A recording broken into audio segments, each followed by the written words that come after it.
The cul-de-sac buzzed with tension that humid June evening. Ethan, a lanky 15-year-old with a prosthetic leg, stood rigid in his driveway, crutches digging into the gravel. His face burned not from the sun, but from the sting of Linda Carver's words. The self-appointed HOA vice president, Linda strutted across the lawn, her clipboard clutched like a scepter. That rusty contraption, she'd sneered, pointing at Ethan's prosthetic, is an eyesore. Get it fixed or leave. Her voice carried, sharp and deliberate, meant to shame. Neighbors paused their lawnmowers, their heads turning. Ethan's mother, Sarah, stormed out, her voice trembling with rage. He's a kid, Linda. He lost his leg to cancer. And you're calling him a blight. Linda didn't flinch, her lips curling into a smug grin. She'd been untouchable since rigging the HOA election, her fake title a shield for her petty crusades. But this time she'd miscalculated. Ethan wasn't just a kid. He was the neighborhood's heart-coaching little league, dragging trash cans for elderly Mrs. Harper, always smiling despite his pain.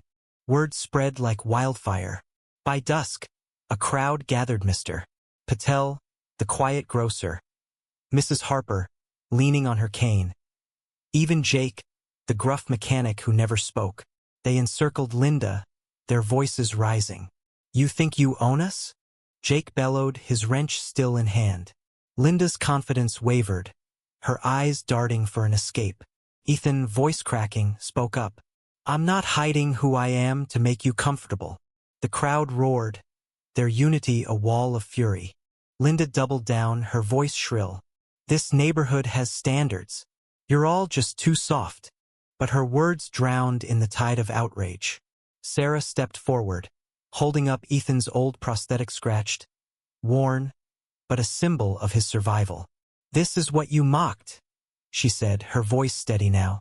This is my son's strength. The crowd pressed closer, their anger palpable, a collective pulse of justice. Linda's clipboard slipped, her authority crumbling under the weight of their stares. Then, a twist no one saw coming. Mrs. Harper, frail but fierce, revealed Linda's lie. The HOA presidency was a sham, her signatures forged. The crowd gasped, their betrayal raw. Linda's face paled as neighbors demanded answers. She stammered, then fled to her house, the crowd's chants echoing behind her. Ethan stood tall, his prosthetic gleaming under the streetlight, a badge of resilience.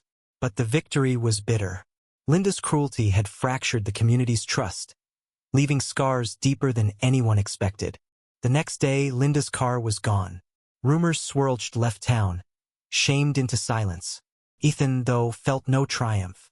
He sat on his porch, staring at the empty street, his heart heavy. The neighborhood had rallied for him, but the cost was a community divided, neighbors eyeing each other with new suspicion. The unity that had felt so powerful now seemed fragile, tainted by one woman's venom. What do you think, was the neighborhood's fury justified, or did it fuel a deeper rift? Share your thoughts on justice and community conflict.